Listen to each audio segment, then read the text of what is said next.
नमस्कार दोस्तों, स्वागत है आपका अपने YouTube चैनल पर। दोस्तों उम्मीद आप स्वस्थ होंगे, मस्त होंगे, अपने पढ़ाई में व्यस्त होंगे। दोस्तों जैसा कि आप लोगों को पता है, BSSC ग्रेजुएट लेवल 3 का एग्जाम जो है अब 23 और 24 दिसंबर को होने वाला है। तो ऐसे में अब आपके पास 1 महीने का शेष टाइम रह गया है। तो इसमें आप जितना ज़्यादा रिवीजन कीजिएगा और जितना टेस्ट लगाइएगा उतना आपको बेनिफिट मिलने वाला है। तो इसी को ध्यान में रखते हुए प्रत्येक दिन 2 टेस्ट लाया जा रहा है। तो एक टेस्ट आपको सुबह 8 बजे, दूसरा टेस्ट जो शाम को 7 बजे आया करता था अब वो 5 बजे आएगा। तो आप ध्यान में रखिएगा, उसी टाइम इन दोनों टेस्टों को दे लिया कीजिए। ध्यान में रखिएगा, जो 7 बजे आता था अब वो 5 बजे शाम में ही आ जाया करेगा। तो इसीलिए आप उसी टाइम लगाया कीजिए और प्रत्येक दिन टेस्ट लगाया कीजिए। आपके रिवीजन को ध्यान में रखते हुए 5 मास्टर वीडियो बनाकर अपलोड कर दिया गया है, जो कि आपके रिवीजन के लिए काफ़ी ज़्यादा इंपॉर्टेंट होने वाला है। तो इसीलिए आप उन 5 वीडियो को जरूर देखें, 1 से 2 बार 3 बार करके पूरा रिवीजन करें, ताकि आने वाले वीडियो एग्जाम में जो आपको फ़ायदा मिल सके। अगर सही रिस्पॉन्स रहेगा तो और भी मास्टर वीडियो अपलोड किया जाएगा। तो आप ज़रूर से रिस्पॉन्स दें और इस वीडियो को लाइक करें, शेयर करें, ताकि आने वाले वीडियो का नोटिफिकेशन आपको आसानी से मिल सके। और अभी तक आप हमारे चैनल को सब्सक्राइब नहीं किए हैं तो सब्सक्राइब जरूर करें, बेल आइकन दबा लें, ताकि आने वाली वीडियो का नोटिफिकेशन मिले। और इस चैनल को सपोर्ट करते रहिए, अपने दोस्तों के साथ शेयर कीजिए, ताकि हमें भी आपके लिए काम करने में मोटिवेशन मिले और मन लगाकर काम करते रहें। चलिए हम लोग ज़्यादा टाइम नहीं गवाते हैं, इस वीडियो को शुरू करते हैं। दोस्तों शुरू करने से पहले एक बार इसे शेयर जरूर कर दीजिए। 11 नंबर टेस्ट का पहला क्वेश्चन देखते हैं। कहता है नीति आयोग क्या है। नीति आयोग में नीति से क्या तात्पर्य है। नीति आयोग जो है इसमें नीति से NITI से क्या तात्पर्य है। तो इसका सही आंसर हो जाएगा नेशनल, क्या है, national institution for transforming India. क्या है, national institution for transforming India. 1 number इसका सही आंसर हो जाएगा। और नीति आयोग की स्थापना आपको 1 जनवरी कब 1 जनवरी 2015 को किया गया। कब 2015 को इसकी स्थापना की गई है। यह जो आपको योजना आयोग के स्थान पर इसे लाया गया है, ये भी ध्यान में रखिएगा। चलिए आगे बढ़ते हैं हम लोग।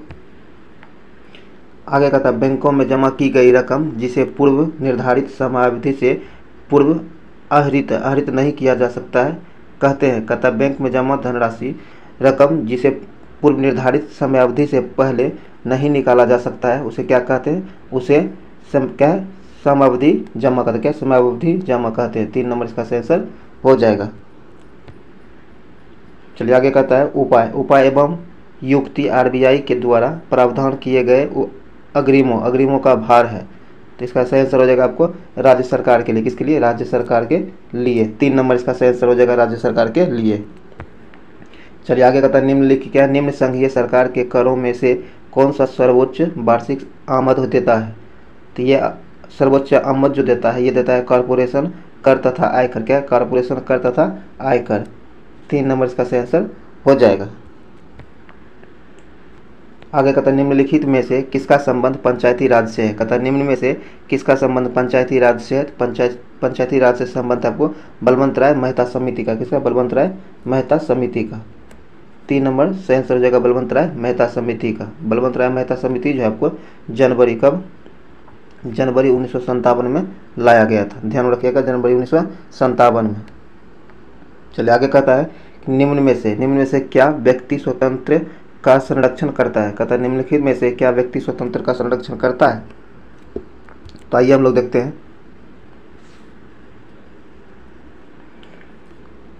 तो 6 नंबर का आंसर हो जाएगा आपको बंदी प्रत्यक्षीकरण। क्या है, बंदी प्रत्यक्षीकरण। 3 नंबर का सही आंसर हो जाएगा। चलिए आगे है। आगे कहता है शून्यकाल क्या है। शून्यकाल जो है यह क्या है। तो शून्यकाल हुआ होता है जब सर्वाधिक महत्व के विषयों को उठाया जाता है। 2 नंबर यहाँ से आंसर हो जाएगा। चलिए आगे है। कोई विधेयक धन विधेयक है या नहीं, इसका निर्णय निम्न में से कौन करता है। कहता है कोई धन जो है यह धन विधेयक है या नहीं, इसका निर्णय कौन करता है। तो इसका निर्णय जो करता है वो करता है आपको लोकसभा अध्यक्ष। कौन, लोकसभा अध्यक्ष। 2 नंबर से आंसर हो जाएगा। आगे कहता है बिहार में कौन से जिले की सीमा नेपाल के बिहार के कौन से जिले की सीमा नेपाल के साथ नहीं मिलती है। कहता है बिहार का वो कौन सा जिला है, निम्न में से वह कौन सा जिला है जो नेपाल के साथ सीमा नहीं लगता है। तो ये आपको जहानाबाद है। किसका, जहानाबाद का सीमा नेपाल के साथ नहीं लगता है। 4 नंबर से आंसर हो जाएगा। बाकी ये सीतामढ़ी, मधुबनी और अररिया, इन तीनों का सीमा जो है नेपाल के साथ लगता है। और इन सीतामढ़ी, मधुबनी और अररिया के बाद पूर्वी चंपारण, और किशनगंज की सीमा भी आपको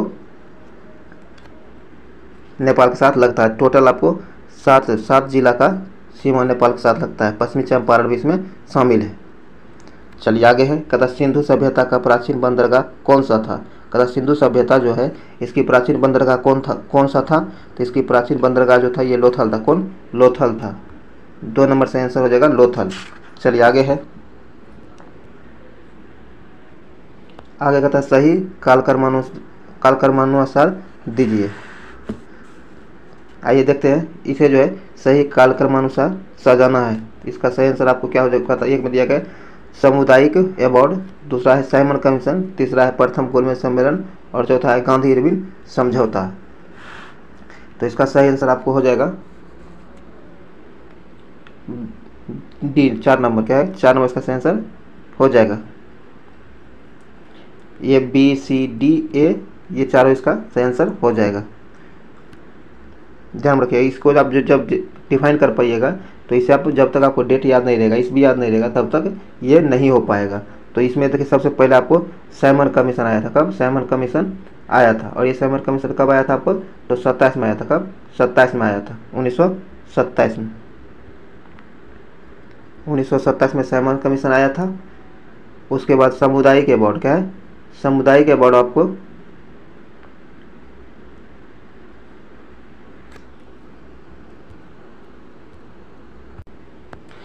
तो दोस्तों इसे आप ध्यान से एक बार देख लीजिए, क्योंकि आपको डेट जब तक याद रहेगा तभी ये हो पाएगा।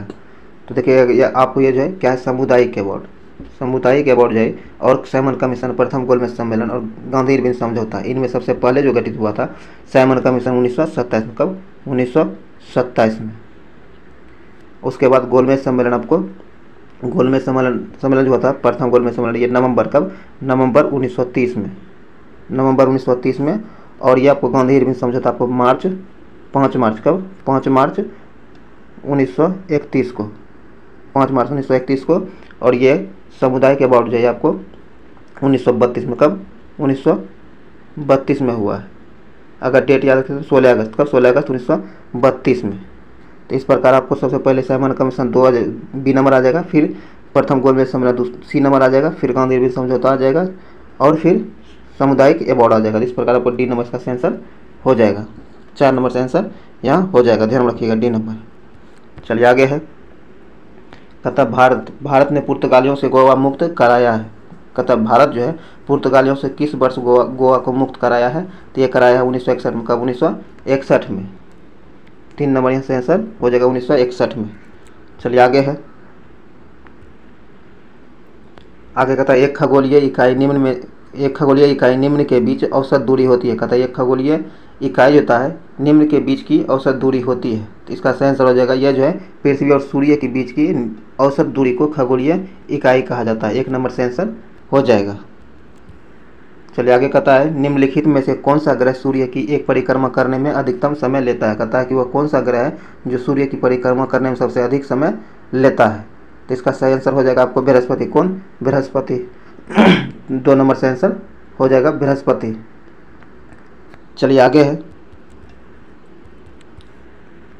आगे कहता है यदि आप तुति कोरिन, पारादीप, कांडला तथा मंगलोर जाते हैं तो आपको निम्न में से होकर जाना नहीं पड़ता है। कहता है कि यदि आप तुतिकोरिन, पारादीप, कांडला तथा मंगलोर जाते हैं तो आपको निम्न में से किस होकर नहीं जाना पड़ता है। तो इसका सही आंसर हो जाएगा आपको केरल से होकर जाना नहीं पड़ता है। 4 नंबर से आंसर हो जाएगा केरल। आगे कहता है कि किस बजट में किसान टीवी की घोषणा की गई है। तो इसका सही आंसर हो जाएगा बजट 2014-15 में। 1 नंबर से आंसर हो जाएगा। आगे भारत के उत्तरी मैदानों के बृहद क्षेत्र में प्रसारित मृदा है। कहता है भारत के उत्तरी मैदानों के बृहद क्षेत्र में प्रसारित मृदा कौन सी है। तो यह आपको जलोढ़ मृदा। कौन? जलोढ़ मृदा। 4 नंबर से आंसर हो जाएगा जलोढ़ मृदा।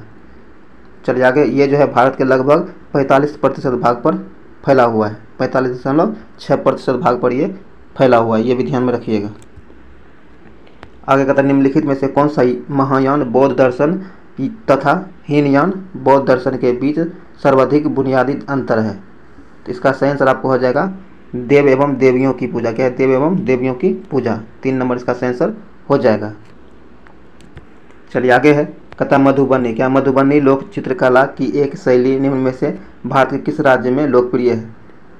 कहता मधुबनी लोक चित्रकला शैली जो है यह बिहार के किस राज्य में लोकप्रिय है? तो इसका सही आंसर हो जाएगा बिहार में। कहाँ? बिहार में। 4 नंबर सही आंसर हो जाएगा बिहार। चलिए आगे कहता है प्रथम अंतर्राष्ट्रीय योग दिवस मनाया गया है। कहता प्रथम अंतर्राष्ट्रीय योग दिवस जो है यह कब मनाया गया? तो 21 जून 2015 को। कब? 21 जून 2015 को। 2 नंबर से आंसर हो जाएगा। अब प्रत्येक वर्ष 21 जून को अंतर्राष्ट्रीय योग दिवस के रूप में मनाया जाता है और प्रथम बार आपको 21 जून 2015 को मनाया गया था। 2 नंबर से आंसर हो जाएगा। आगे है भारत के प्रथम फील्ड मार्शल थे। भारत के प्रथम फील्ड मार्शल कौन थे? तो ये थे आपको SHF जे मानेकशॉ। 4 नंबर इसका सही आंसर हो जाएगा। चलिए आगे कहता है बिहार सरकार द्वारा ठनका की पूर्व चेतावनी देने के लिए आपदा प्रबंधन विभाग द्वारा कौन से ऐप की शुरुआत की गई है? कहता बिहार सरकार के द्वारा ठनका की पूर्व चेतावनी देने के लिए आपदा प्रबंधन विभाग द्वारा कौन से ऐप को शुरू किया गया है? तो इसके द्वारा जो ऐप शुरू किया गया है वो है आपको इंद्रवज्र। क्या है? इंद्रवज्र। 4 नंबर से आंसर हो जाएगा। आगे कहता है भारत का सर्वोच्च नागरिक सम्मान है। भारत का जो है सर्वोच्च नागरिक सम्मान कौन सा है? तो ये है आपको भारत रत्न। कौन? भारत रत्न। 4 नंबर से आंसर हो जाएगा भारत रत्न। इसकी स्थापना आपको 1954 में की गई। इसकी शुरुआत जो 1954 से की गई है, ध्यान में रखिएगा। चलिए आगे है,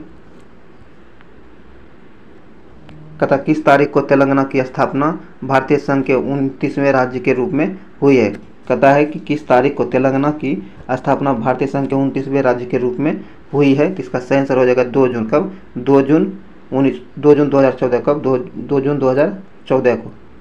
2 नंबर इसका सही आंसर हो जाएगा। आगे कहता निम्नलिखित में, क्या है? निम्नलिखित में से कौन सा विश्वविद्यालय 1917 में सेंट्रल हिंदू कॉलेज, क्या है? सेंट्रल हिंदू कॉलेज के साथ अपने प्रथम घटक कॉलेज के रूप में शुरू किया गया था? तो यह किया गया था आपको बनारस हिंदू विश्वविद्यालय। कौन? बनारस हिंदू विश्वविद्यालय। 4 नंबर इसका सही आंसर हो जाएगा बनारस हिंदू विश्वविद्यालय। चलिए आगे है, आगे कहता निम्नलिखित में से किस नेता को नेताजी कहता कहता निम्नलिखित में से किस नेता को नेताजी कहा जाता है? कहता है वह कौन से नेता है जिसे नेताजी कहा जाता है? तो यह है सुभाष चंद्र बोस। कौन? सुभाष चंद्र बोस। 2 नंबर इसका सही आंसर हो जाएगा सुभाष चंद्र बोस। चलिए आगे है, आगे कहता निम्नलिखित में से कौन एक भारतीय राष्ट्रीय आंदोलन में क्रांतिकारी नेता नहीं थे? कहता वह कौन भारतीय राष्ट्रीय नेता क्रांतिकारी नेता नहीं थे? तो इसका सही आंसर हो जाएगा आपको गोपाल कृष्ण गोखले। कौन? गोपाल कृष्ण गोखले। 4 नंबर से आंसर हो जाएगा। चलिए आगे है, कहता जलालुद्दीन, क्या है? जलालुद्दीन मोहम्मद किस नाम से प्रसिद्ध है? जलालुद्दीन मोहम्मद जो है ये किस नाम से प्रसिद्ध है? ये आपको अकबर के नाम से प्रसिद्ध है। कब? अकबर के नाम से प्रसिद्ध है। 2 नंबर से आंसर हो जाएगा। अकबर का जन्म जो है 15 अक्टूबर, कब? 15 अक्टूबर, हाँ 15 अक्टूबर 1542 को हुआ। कब? 15 अक्टूबर 1542 ईस्वी को अमरकोट में हुआ है, ये ध्यान में रखिएगा। और इसकी मृत्यु जो आपको 27 अक्टूबर, कब? 27 अक्टूबर 1605 ईस्वी को इसकी मृत्यु हुई है, ये भी ध्यान में रखिएगा। आगरा में इसकी मृत्यु हुई है। चलिए आगे है, कहता खगोलविद बरहा, क्या है? खगोलविद बरहा मिहिर और कवि कालिदास किसके दरबार का हिस्सा थे? तो इसका सही आंसर हो जाएगा आपको विक्रमादित्य का। किसका? विक्रमादित्य का। 1 नंबर से आंसर हो जाएगा। आगे कहता है 1917 में चंपारण सत्याग्रह किस राज्य में प्रारंभ किया गया था? कहता 1917 में चंपारण सत्याग्रह जो हुआ है यह किस राज्य में प्रारंभ किया गया था? तो इसका सही आंसर हो जाएगा बिहार में। कहाँ? बिहार में। 3 नंबर इसका सही आंसर हो जाएगा बिहार। आगे कहता अंग्रेजों से, क्या? अंग्रेजों से आज़ादी के लिए लड़ रहे भारतीय द्वारा उठाई गई शपथ की वे सिर्फ भारतीय निर्मित सामानों विशेष रूप से कपड़ों का उपयोग करें का डैश आंदोलन कहा जाता है? इसे जो है स्वदेशी आंदोलन, क्या है? स्वदेशी आंदोलन कहा जाता है। 3 नंबर से आंसर हो जाएगा स्वदेशी आंदोलन। चलिए आगे है, आगे कहता है सिपाही विद्रोह, क्या है? सिपाही विद्रोह किस वर्ष हुआ था? सिपाही विद्रोह जो हुआ था ये आपको 1857 में हुआ था। कब? 1857 में हुआ था। 2 नंबर इसका सही आंसर हो जाएगा 1857 में। आगे कहता है विश्व में सबसे बड़ा गर्म रेगिस्तान कौन सा है? विश्व का सबसे बड़ा गर्म रेगिस्तान कौन है? तो ये आपको सहारा है। कौन? सहारा है। 2 नंबर इसका सही आंसर हो जाएगा सहारा। चलिए आगे बढ़ते हैं। आगे कहता है डैश दर्रा तिब्बत के साथ सिक्किम राज्य को जोड़ने वाली भारत चीन सीमा पर है। कहता है डैश दर्रा जो कौन सी दर्रा है जो तिब्बत के साथ सिक्किम राज्य को जोड़ने वाली भारत चीन सीमा पर स्थित है। तो इसका सही आंसर हो जाएगा नाथुला दर्रा। कौन? नाथुला दर्रा। 2 नंबर सही आंसर हो जाएगा नाथुला दर्रा। आगे कहता है भारत में किस राज्य में सबसे ज़्यादा बांध है। कहता है भारत के किस राज्य में सबसे ज़्यादा बांध है। तो इसका सही आंसर हो जाएगा आपको महाराष्ट्र में। कहाँ? महाराष्ट्र में। 4 नंबर से आंसर हो जाएगा महाराष्ट्र में। चलिए आगे है। आगे कहता है पृथ्वी का कठोर बाहरी हिस्सा जिसमें क्रस्ट और कहता है पृथ्वी का कठोर बाहरी हिस्सा जिसमें क्रस्ट और बाह्यतम क्या है, बाह्यतम मेटल शामिल है, उसे क्या कहा जाता है। तो उसे कहा जाता है आपको स्थलमंडल। क्या है? स्थलमंडल कहा जाता है। 2 नंबर से आंसर हो जाएगा स्थलमंडल। आगे कहता है काराकोरम पर्वत श्रृंखला में सबसे ऊंची चोटी कौन सी है। काराकोरम पर्वत श्रृंखला जो है इसमें सबसे ऊंची चोटी कौन सी है। तो इसकी सबसे ऊंची चोटी, आइए देखते हैं। इसकी सबसे ऊंची चोटी जो है आपको K2 हो जाएगा। क्या होगा? K2 इसकी सबसे ऊंची चोटी हो जाएगी। 2 नंबर यहाँ से आंसर हो जाएगा। आगे कहता है स्वीडन। क्या है? स्वीडन। कहता है स्वीडन की राजधानी का नाम क्या है। स्वीडन की राजधानी जो है इसका नाम क्या है? स्टॉकहोम। क्या है? स्टॉकहोम इसकी राजधानी का नाम है। 1 नंबर से आंसर हो जाएगा स्टॉकहोम।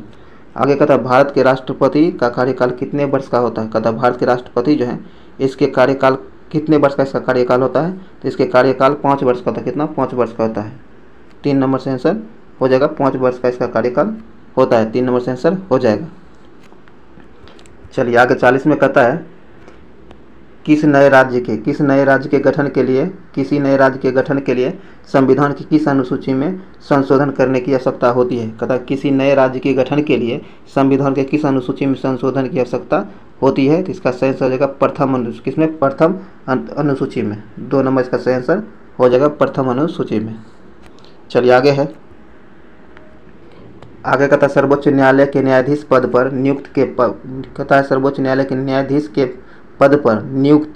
नियुक्ति के पात्र बनने के लिए किसी न्यायाधीश को उच्च न्यायालय के न्यायाधीश के रूप में कितने वर्षों की सेवा आवश्यक होती है। इसके लिए सही आंसर हो जाएगा आपको 5 वर्षों के लिए। कितने? 5 वर्षों के लिए। 2 नंबर इसका सही आंसर हो जाएगा। ये ऐसा प्रावधान जो है आपको अनुच्छेद किसमें? आर्टिकल 124 में दिया गया है। 124(3) में दिया गया है। ये ध्यान में रखिएगा।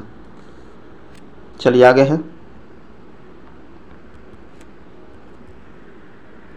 आगे कहता निम्नलिखित में से कौन सा गांधीवादी दर्शन का हिस्सा नहीं है। कहता निम्नलिखित में से वह कौन है जो गांधीवादी दर्शन का हिस्सा नहीं है। तो इसका सही आंसर हो जाएगा व्यवसाय। क्या है? व्यवसाय गांधीवादी दर्शन का हिस्सा नहीं है। 3 नंबर से आंसर हो जाएगा व्यवसाय।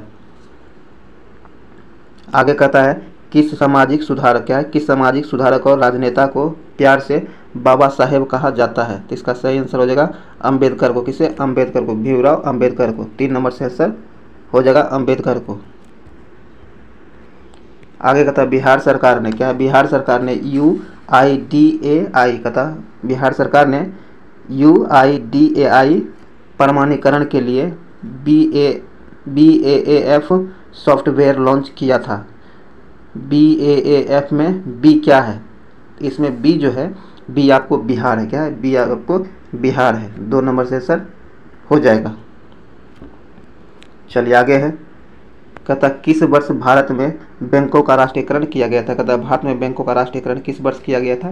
तो ये किया गया था आपको 1969 में। कब? 1969 में। 4 नंबर यहाँ से आंसर हो जाएगा 1969 में। चलिए आगे है। आगे कहता है राष्ट्रीय कृषि बाजार क्या है। कहता राष्ट्रीय कृषि बाजार जो यह क्या है। तो यह है आपको कृषि उपज के लिए राष्ट्रीय ई व्यापार। 4 नंबर से आंसर हो जाएगा राष्ट्रीय कृषि उपज के लिए राष्ट्रीय ई व्यापार। 4 नंबर यहाँ से आंसर हो जाएगा। चलिए आगे बढ़ते हैं।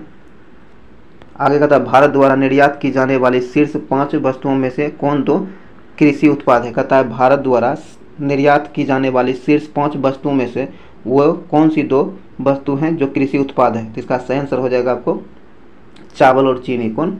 चावल और चीनी। 3 नंबर से आंसर हो जाएगा। चलिए आगे है, आगे कहता है सर्दियों में उगाई जाने वाली फसलें जिनकी बसंत में कटाई की जाती है डैश फसलें कहलाती है। कहता है सर्दियों में जो उगाई जाने वाली फसल है, जिस फसलों को बसंत में काट ली जाती है, उस फसल को क्या कहा जाता है? तो उस फसल को रबी फसल कहा जाता है। क्या? रबी फसल कहा जाता है। एक नंबर से आंसर हो जाएगा, रबी फसल कहा जाता है। रबी फसल का उदाहरण आपको आलू है, जौ है, सरसी है, चना है, राई है, गेहूं है और मटर है। चलिए आगे है, कहता है संयुक्त राष्ट्र मानवाधिकार, क्या है? संयुक्त राष्ट्र मानवाधिकार परिषद हाल ही में समाचारों में किन कारणों से बना था? तो ये जो है बना था आपका संयुक्त राज्य अमेरिका से। संयुक्त राज्य अमेरिका ने इजराइल पर निर्णयों से संबंधित मुद्दों के कारण परिषद छोड़ दी है, इसी कारण से ये चर्चा में रहा था। 2 नंबर यहाँ से आंसर हो जाएगा। चलिए आगे कहता है कि भारत का पहला राष्ट्रीय खेल विश्वविद्यालय किस राज्य में स्थापित किया गया है? कहता है भारत का पहला राष्ट्रीय खेल विश्वविद्यालय जो है ये किस राज्य में स्थापित किया गया है? तो ये किया गया मणिपुर में। कहाँ? मणिपुर में। 4 नंबर इसका आंसर हो जाएगा मणिपुर में। चलिए आगे है दोस्तों, उम्मीद है ये वीडियो आपके लिए यूजफुल साबित हो रहा होगा। अगर ये वीडियो आपके लिए यूजफुल सिद्ध हो रहा है तो आप इसे लाइक करें, शेयर करें और इस चैनल को सब्सक्राइब जरूर कर लें, घंटी दबा दें ताकि आने वाले वीडियो का नोटिफिकेशन आपको आसानी से मिल सके। चलिए आगे बढ़ते हैं। आगे कहता है गड़गड़ाहट। क्या है? गड़गड़ाहट की आवाज़ की वजह होती है। गड़गड़ाहट की आवाज़ जो होती है ये किसके वजह से होती है? तो ये जो होता है आपको ध्वनि के बादलों और भूमि जैसे कई परावर्तन सतहों से कार्मिक परिवर्तन के कारण। 2 नंबर यहाँ से आंसर हो जाएगा। चलिए आगे है निम्नलिखित में। क्या?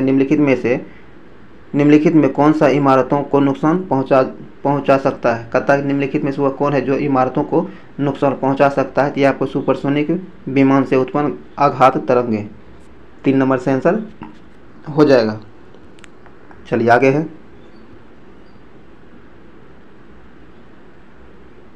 आगे कहता है दो सतहों की अनियमितताओं का क्या होता है? कहता है दो सतहों की अनियमितताओं का क्या होता है जो स्थितिज घर्षण का कारण बनता है? तो इसका सही आंसर संपन्न। क्या है? सरपन। 3 नंबर से आंसर हो जाएगा। आगे कहता है एक दूसरे से d दूरी पर स्थित m और m द्रव्यमान वाली 2 वस्तुओं के बीच लगने वाले आकर्षण बल के व्युत्क्रमानुपाती होती है। तो इसका सही आंसर हो जाएगा आपको उनके बीच की दूरी के वर्ग के व्युत्क्रमानुपाती होता है। 2 नंबर से आंसर हो जाएगा। चलिए आगे है,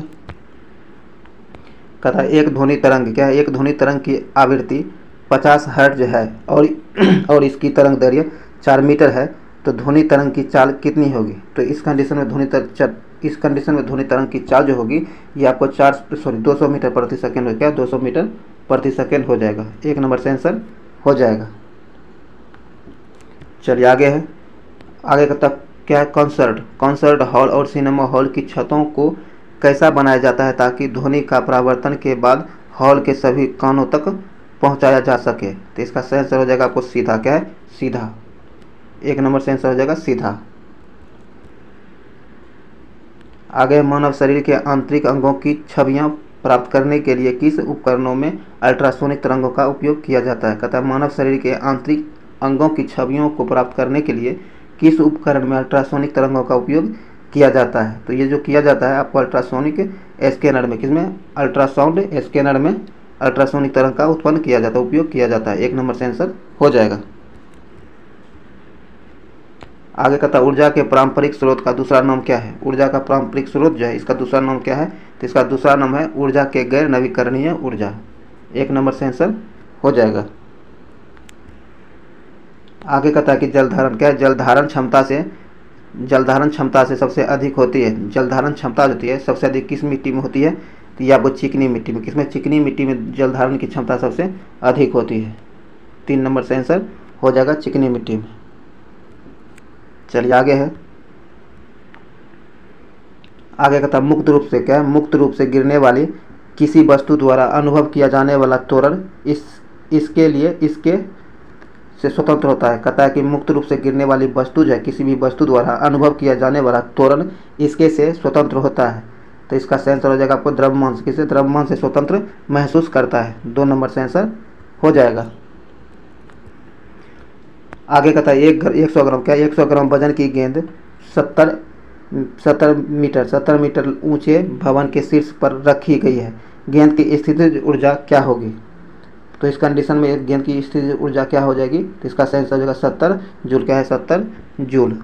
2 नंबर से आंसर हो जाएगा 70 जूल।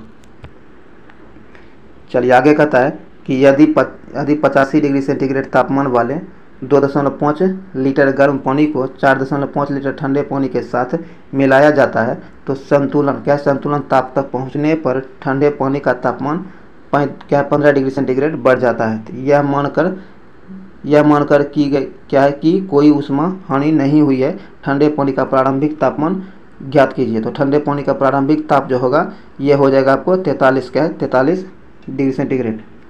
2 नंबर से आंसर हो जाएगा।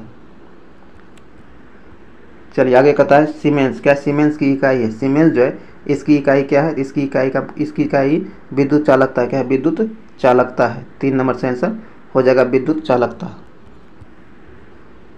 आगे कहता है किसी वस्तु के वेग का परिवर्तन की दर नियत है। कहता है किसी वस्तु के वेग का परावर्तन की दर नियत है तो इसके औसत वेग क्या होगा? तो इसका औसत वेग जो है आपको प्रारंभिक और अंतिम वेग के योग के आधा हो जाएगा। 1 नंबर से आंसर हो जाएगा।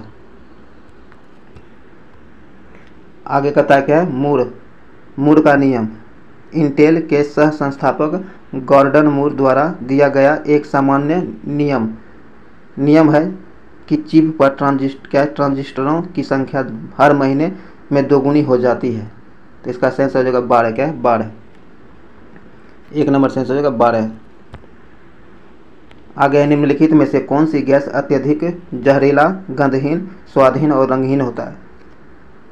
कहता निम्नलिखित में से वह कौन सा गैस है जो अत्यधिक जहरीला होता है, गंधहीन होता है, स्वादहीन और रंगहीन भी होता है? तो इसका सही आंसर हो जाएगा कार्बन मोनोऑक्साइड। क्या है? Carbon monoxide. 3 नंबर से आंसर हो जाएगा कार्बन मोनोऑक्साइड। चलिए आगे बढ़ते हैं। आगे कहता है कि अधिक मात्रा की वजह। क्या है? अधिक मात्रा की वजह से चॉकलेट सेहत के लिए हानिकारक हो सकते हैं। कहता है किसकी अधिक मात्रा के कारण चॉकलेट हानिकारक हो सकता है? इसका सही आंसर जो लेड निकेल के। लेड और निकेल पाया जाता है, दोनों पाया जाता है। यहाँ निकेल वैसे कहीं कहीं लेड मिलता है और यहाँ आपको निकेल दिया गया है। तो यहाँ 2 नंबर निकेल दिया गया है। 2 नंबर से आंसर हो जाएगा। चलिए आगे है। कहता यदि CH3 CH2 CH3 का IUPAC नाम क्या है? इसका आंसर हो जाएगा प्रोपेन। क्या है? प्रोपेन। 2 नंबर से आंसर हो जाएगा प्रोपेन। आगे कहता जब अम्ल धातु के कार्बोनेट के साथ अभिक्रिया करता है तो बनता है। कहता जब अम्ल धातु कार्बोनेट के साथ अभिक्रिया करता है तो बनता है। तो क्या बनता है? तो इनमें से सभी, पानी, नमक, कार्बन डाइऑक्साइड, ये सभी बनता है। 1 नंबर से आंसर हो जाएगा इनमें से सभी।